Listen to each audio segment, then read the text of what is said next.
এখন আমরা যাচ্ছি গ্রামের ক্ষেতের মাঝখান দিয়ে। আমি আপনাদেরকে দেখাচ্ছি চতুর সাইডে ঘুরে ঘুরে। এখন আমি বাড়ির দিকে রওনা হচ্ছি।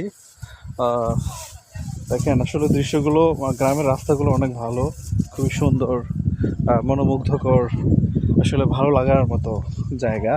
যে জায়গাতে আসলে আসলে মনটা অনেক ভালো লাগে। আর সবচেয়ে বেশি বিকেলবেলা গ্রামের ছোঁয়া পেতে অনেক ভালো লাগে, অনেক মন চায়।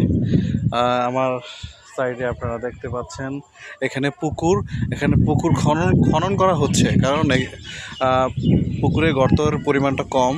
এখানে খনন করা হচ্ছে যাতে করে মানে পুকুরের গভীরতা যেন বাড়ে এবং কি মাছ চাষে যেন ভালো একটা উপযোগী পাওয়া যায়। তো চলুন আমরা সামনের দিকে চলে যাই, আপনার সাথেই থাকুন। গ্রামের পরিবেশের ভিডিওগুলো আসলে অনেক সুন্দর, অনেক ভালো। আপনারা দেখলেই তা বুঝতে পারতেছেন যে আসলে জায়গাটা কেমন। খুবই সুন্দর একটি জায়গা। দেখেন চারপাশে আসলে আসলে মানে ভালো লাগে, মানে ভাই এমন ভালো জায়গা গ্রাম ছাড়া কোথাও পাবেন না। এক কথায় বলতে গেলে অলরেডি গ্রামের চেয়ে শান্তির জায়গা পৃথিবীর কোথাও নেই।